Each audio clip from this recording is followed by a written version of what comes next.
Hey everybody, this is Jen, and today I'm going to show you how we make our comic book jewelry.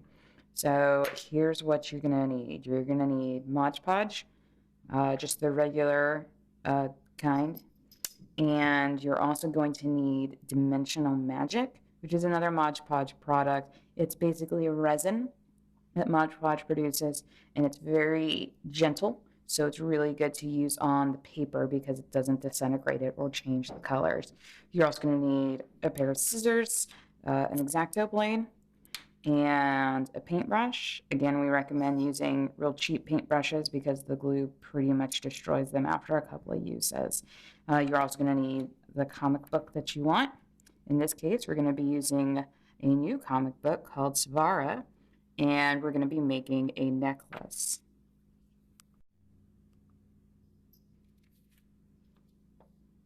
So the first thing we're going to do is to find the picture that we want to use. As you can see, we've already used this comic for a lot of stuff. And so we're going to be using this picture right here, because this guy looks real cool. And we set it up right next to it. You can see that that's a really good match to get his face in. So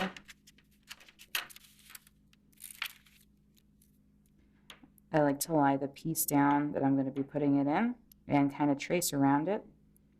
That makes it nice and small so that I can deal with it later.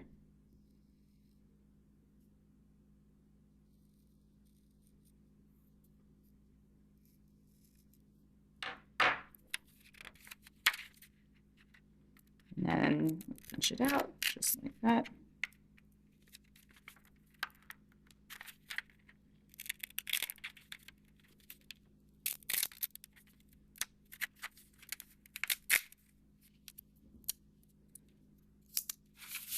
And as you can see, it's a pretty close match, which is perfect for what we need. So the next step is to take your Mod Podge, and we're going to put a thin layer onto the backing of the necklace, of the pendant.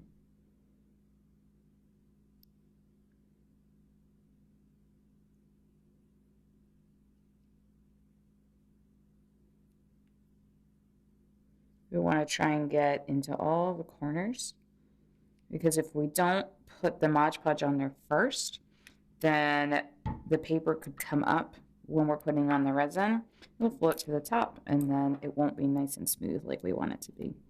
So now I'm going to take the picture that I've cut out, and I'm going to press it down. You can use fingernails, you can use the back end of the paintbrush, and you're trying to get it as flat as you can into the bottom.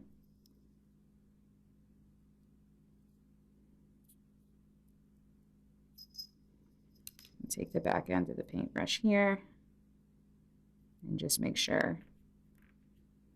And I'm just pushing against the edges of the pendant. One of the reasons I like using these pendants that are set in like this is it makes it a lot easier. And now we gotta let it dry. And once it's dry, we can go on to the next step.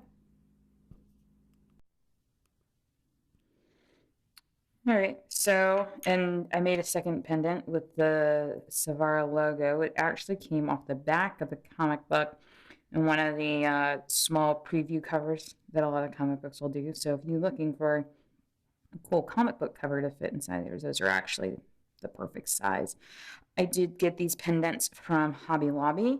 You can order them online. You can go to the store. When I make rings and earrings, I actually order from Etsy sellers who make their own jewelry. So that's an option for you as well. So these things are now dry. And so the next step we're going to do is take your X-Acto knife again, and we're going to trace out along the edges on the inside.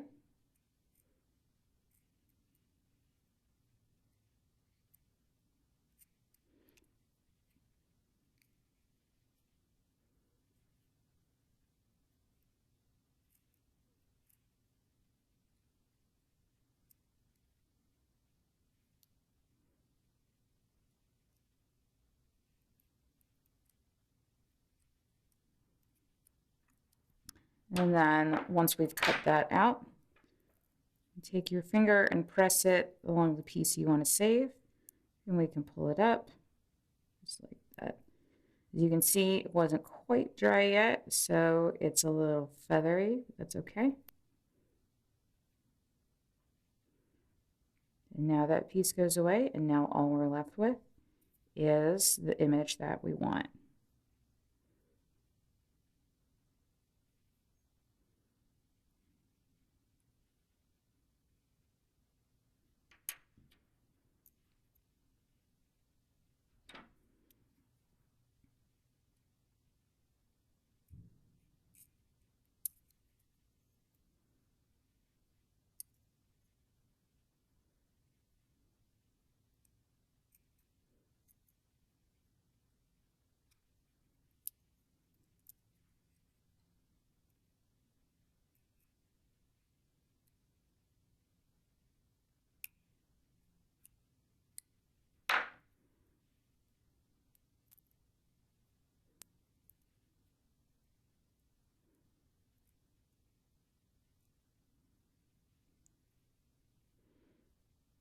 And now we have our images that were going to be the base of our pendants.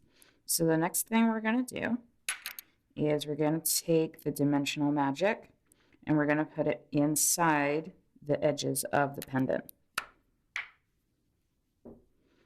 Because it's a liquid, you don't have to put a lot in. If I'm doing a lot of these at one time, I'll count the drops, especially if it's something smaller like a bracelet or an earring. You can see that it's sort of filling in. I like to fill it all the way to the top, so it gives it a nice finished look when it's done. You certainly don't have to do that if you would like to use less. You can see it's got sort of a milky color right now, but it will actually dry clear. And now we wait for those to dry. I tend to leave them to dry overnight. That's usually the best to get your full color exposure and to get it to clear up real nice and shiny. So here's an example of a finished pendant. It's obviously not the ones that we just made because those are still drying. You can see how it's got a nice little shine to it, and the dimensional magic actually dries so it doesn't, it's either straight flat with it or there's a little bit of an indentation. It keeps it really light, it's very durable, and protects the comics really nicely. We do this for all the jewelry that we make, if it's rings, earrings, pendants, bracelets, and we really like the way that it works out for us. So let us know if it works out for you.